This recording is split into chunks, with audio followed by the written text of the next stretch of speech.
Hi, it's me, Creative Katie, Karen Burchill. Welcome to my channel, Mixed Media Creations. Follow me on all my social media, Instagram, Facebook, Twitter, WordPress, and Pinterest. Search for Creative Katie and you're sure to find me. If you wish to support my channel, you can shop through my Amazon influencer links or make a direct donation through my PayPal link. Both can be found in the description box below. If you're already a subscriber, click on the bell and select the option to be notified of upcoming videos. Today we have an art journal tutorial. I've entitled it Coral Wish. Did you know that I'm a brand ambassador with the Crafters Workshop? You'll see some of the stencils in this video. So I'm starting with a wooden panel. I believe it's 9 by 12, and I'm giving it a coat of gesso. Usually I do the gesso in a session and I paint several of them and let them dry, and I sand in between. What you see on the left there is just a little sanding disc. Now I want to use the Pantone color of the year, which is coral. And so I grabbed my file folder of gel prints and colored papers, and I pulled out sheets that have some interesting pattern, different textures, different thicknesses out of my orange pink folder. I'm ripping the edges and just roughly placing them on the wooden panel. If you haven't used a wooden panel, I would give it a try. The surface is so much nicer than working on a regular canvas. Regular canvas tends to give as you glue things on and stamp on them, and the wooden panel is much more stable. And it has the added advantage, because it's a deep one, that you don't have to frame it. It's all ready to go.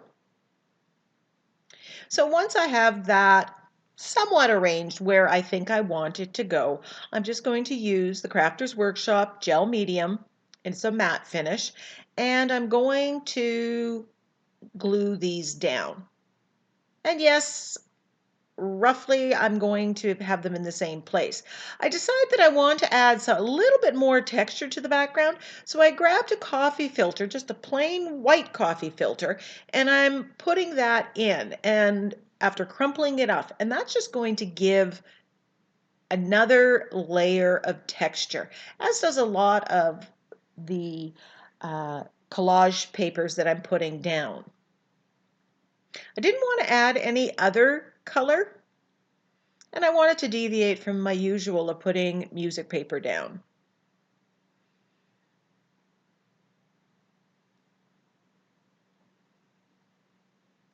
I find if I bend the papers beforehand, it's a little easier to glue it down to those edges. And I like to treat my edges exactly the same as the top.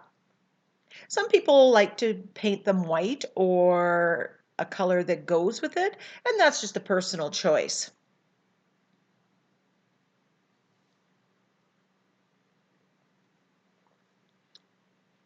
The collage papers that I'm putting down, they are different thicknesses. This one's a coffee filter. I've got some that are on old napkins. I've got some that are on mixed media paper.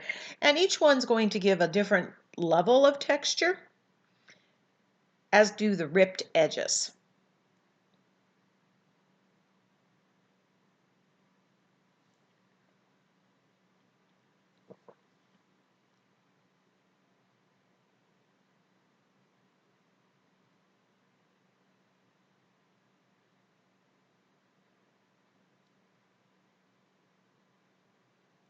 You can also use magazine pictures and rip them up, or from catalogs that have the coral color or whatever color you want it in the background.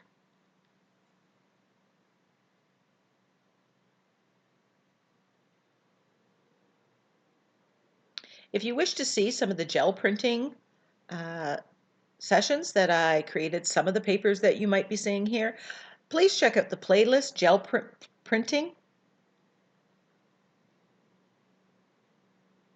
I have a good series there, and I'll put a link to that series of using different mark making tools. Perfect for the beginner.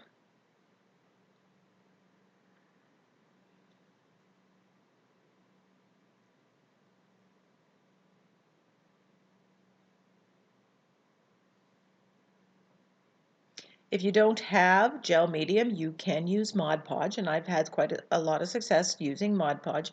You can also use gesso. If you use white gesso, you may want to thin that down a little bit, or be aware that it is also going to push back the color. Clear gesso would be a good thing to put down here too, as it would not affect the color. And I want to keep some of this color because my goal is to go into this color family.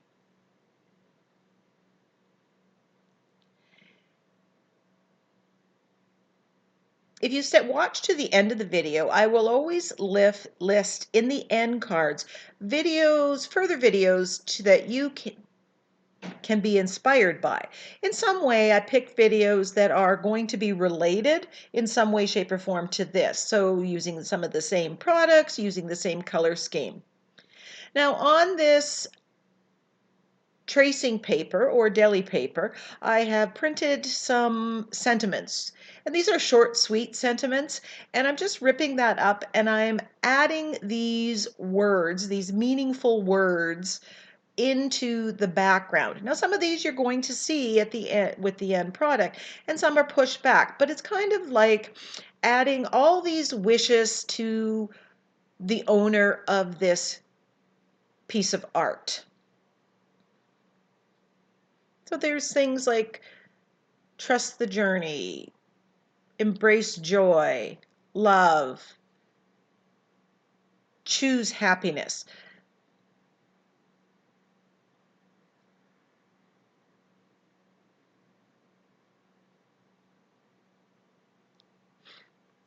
This is the Crafters Workshop stencil, chicken wire reversed, and it is new to me and one of my fast favorites. I just love it for both stenciling and for putting modeling paste through. And that's what I'm using right now. I'm putting modeling paste through it. It leaves such an interesting texture and adds so much. You have to be fairly gentle with it, but it's well worth it. And if you're just starting to build your stash, this will be one that I would recommend. The link to this will be found in the description box. So I'm using quinacridone magenta, alizarin crimson, and orange. And I want to pretty much keep the colors and the textures that are there, and I'm just filling in the white spaces. I like using my fingers to blend. I find I get a more interesting blend. But my goal isn't to make it all one tone. I want to see some differences on this canvas, on this board. I also have white there, and sometimes if it gets a little too dark or is blocking too much, I take a baby wipe and wipe it off. Now I'm using acrylic paints, and as you can see, they're all heavy-bodied paints, but you can use craft paint as well. There you can see me using the baby wipe to wipe back, so you see some of those words a little bit more.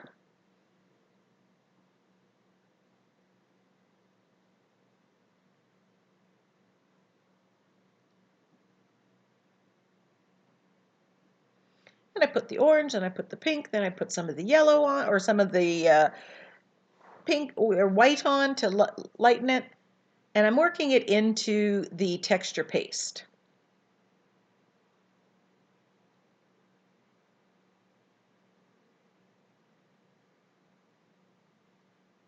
So there you can see the colors are next to each other on a color wheel. Those are called Anaglyph colors.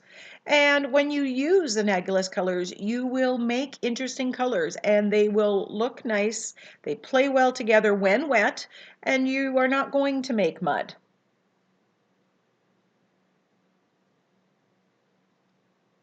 I think that was one of the things that I learned after doing art journaling for a while that really helped me choose colors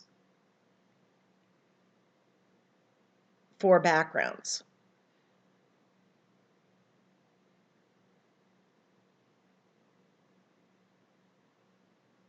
And if you want to learn more about it, you can Google it and read all about it.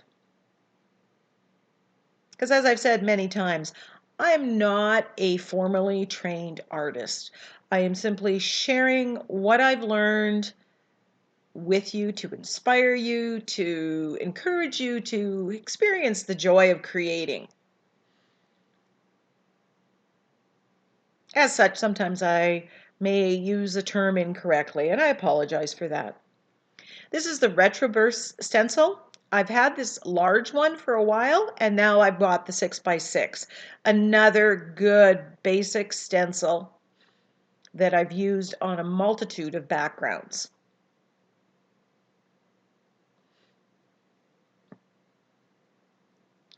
And I'm using some of the same colors in darker and lighter shades just to bring up and add a little bit more pattern to this background.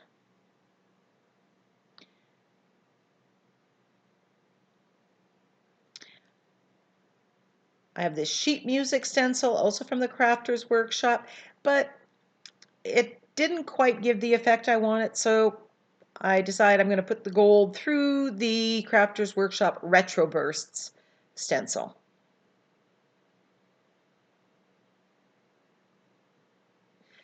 I was able to wipe it off with a baby wipe because I'm using acrylic paint, and everything underneath it that's dry is permanent and it's not going to affect it. If I had done watercolors or something else underneath, as soon as I go to wipe it off, I'd be wiping off that as well.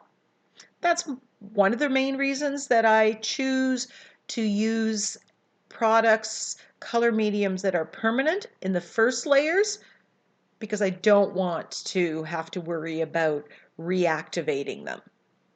So if you're starting out, that's another thing I can recommend.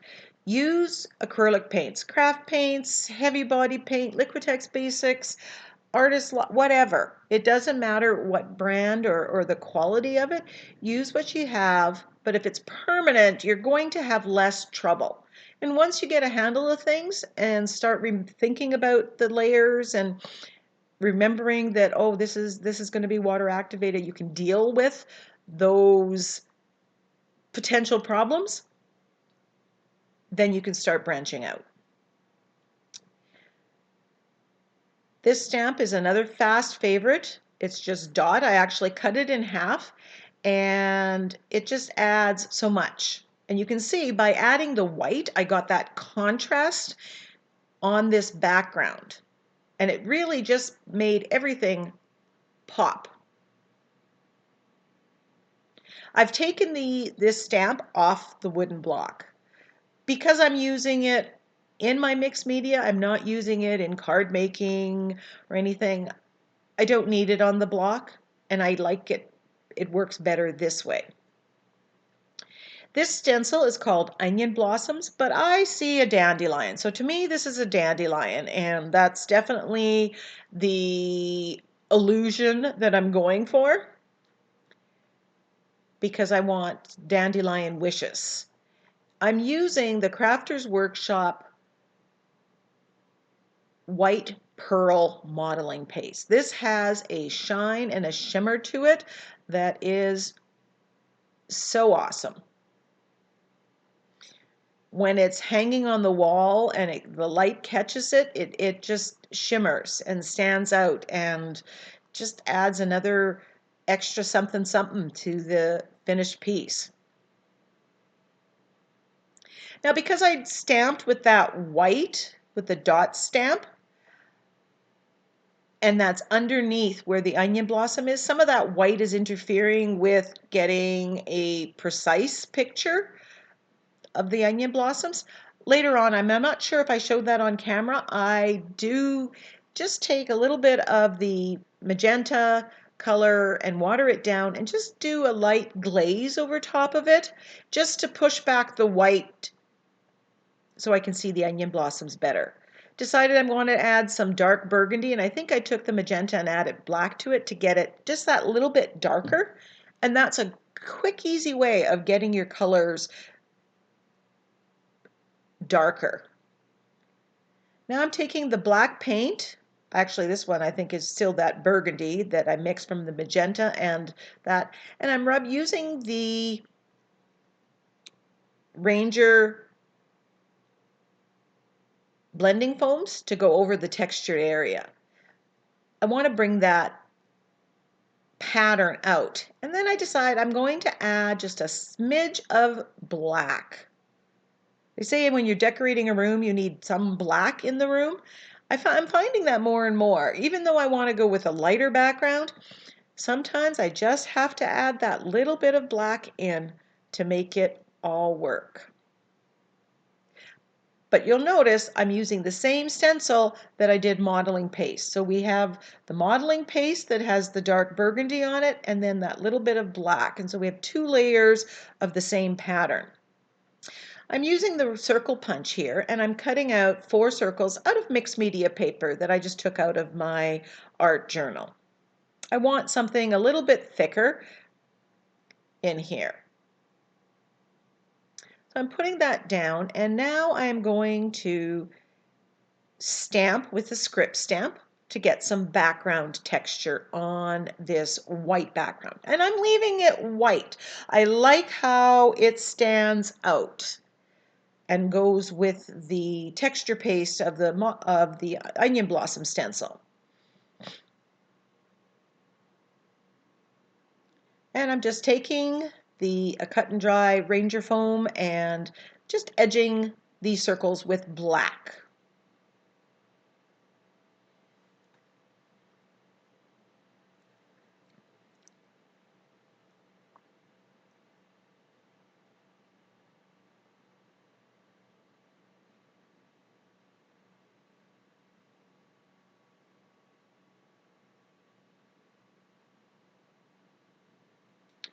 Trying to space it.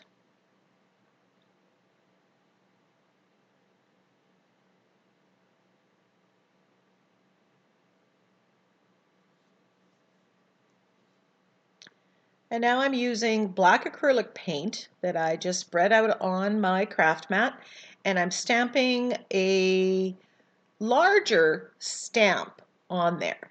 Now, the one that I'm using, I have not been able to find it on Amazon, but I will put a link to a larger, bolder stamp set, and I highly recommend that because sometimes you want a sentiment to be a little bit bolder and dark. And I've actually, of all the letter stamps that I have, this is the one that I've probably used the most.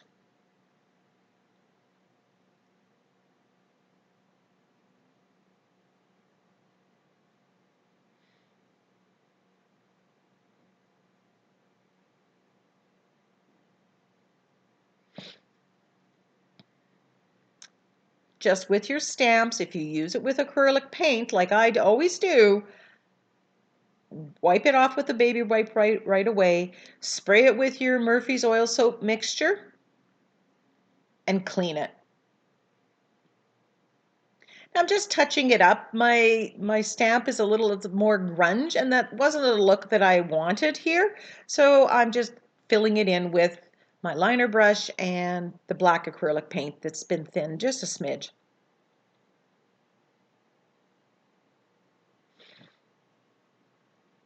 Now I'm using the gel medium to glue this down.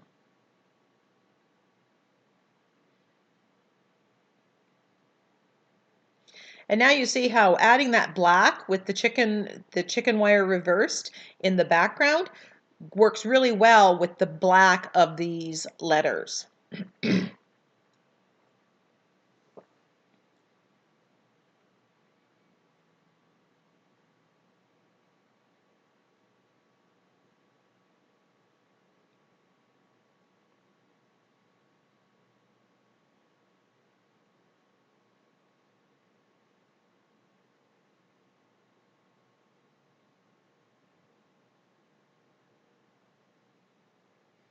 And I'm putting gel medium on the top. But make sure that your acrylic paint is dry. It is permanent, but it has to be completely dry before you start brushing on top of it, or you might end up with a smudge. And of course, I learned that the hard way.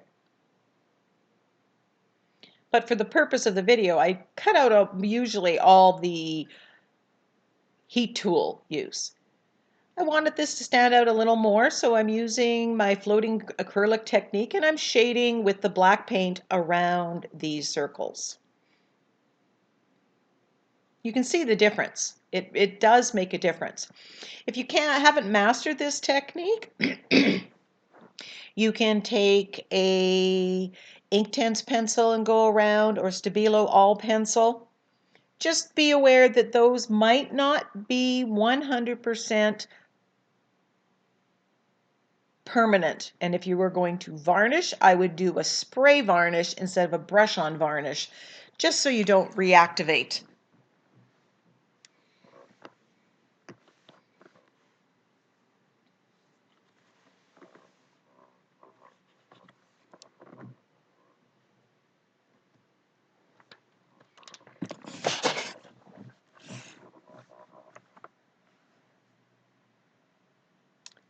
Then I decide I need to do a little bit of black on the edges.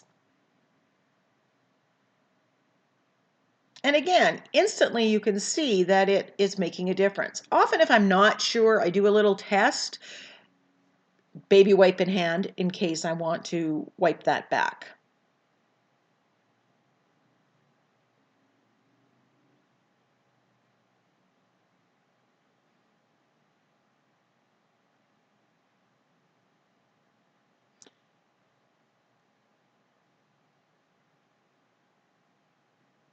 Now I'm going to splatter with gold. I was going to mask off the letters, but then I thought, you know what, the gold is fine. I can take a baby wipe and wipe it afterwards if it ends up landing somewhere that it doesn't look particularly good. Keep watching. I have some close-ups of this cradled wood panel, and I will put some videos for your inspiration at the end. So check them out. Thanks for watching. Give me a thumbs up, share the video with your crafty friends. Check out the links if you're looking for any of these products. Bye for now.